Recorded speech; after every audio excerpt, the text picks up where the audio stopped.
Agora que o hype já passou, vamos falar da City Lally de um jeito mais específico, digamos assim? Porque qual que é o problema? Que eu notei depois de usá-la durante um tempinho. A minha personagem favorita é a Rutal. Eu gosto da Rutal. E eu não tô falando de times da Mavuica ou em times da Alestino, tá? É só pra ninguém ficar bravo comigo e falar, ah, ela é muito boa nesse time. Não, é times da Rutal, tá? Então, o grande problema da City Line é que ela é facilmente substituída por uma Shilonen.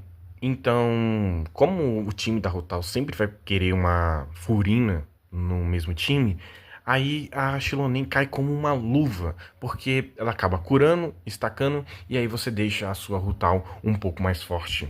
E a Furina é tão forte que em times, por exemplo, onde a Yaka tá com o Bennett C6, a Yaka consegue dar um dano muito alto, mas não porque a Yaka é forte, mas sim porque a Furina é muito forte.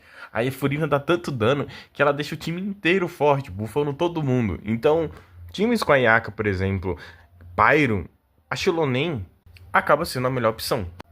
Ah, mas a Shilonen ela poderia entrar aqui pra bufar a Furina e blá blá blá, mas mesmo assim, sem cura, esse time acaba não funcionando direito. É, obviamente, a Shilonen acaba sendo melhor, mas beleza, se Citlali não entra aqui, mas o time ainda funciona? Sim, funciona, mas por causa da Furina e não por causa da Citlali. Entendeu onde eu quero chegar? Esse time funciona porque a Furina é forte e não a Citlali. E aí, se você quiser usar a Citlali, você vai ter que tirar a Furina. E aí você vai ter que colocar o Shincho.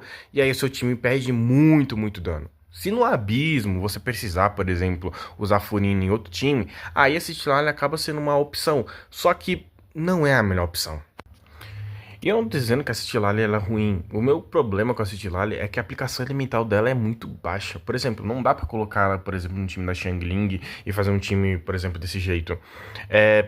Ela não funciona porque a aplicação dela é muito baixa. Se ela fosse um DPS, por exemplo, esse time para ela seria perfeito. Mas o grande problema é a aplicação dela é muito baixa e o escudo dela também não é de tanta qualidade. Então, elas por time da Rutal não é uma opção tão consistente quanto, por exemplo, um time como esse. E se você colocar, por exemplo, Favonius na sua Yelan, a sua Furina vai precisar de menos recarga de energia ainda, fazendo com que seja tudo sinérgico, essa palavra que eu quero utilizar. É claro que no time da Mavuica, ela é um personagem extremamente consistente e muito bom. O grande problema é que ela não consegue segurar a quantidade de aplicação elemental da própria Rutal. Então, a sua Rutal nem sempre vai conseguir fazer reação elemental. E esse que é o grande problema da Citlali.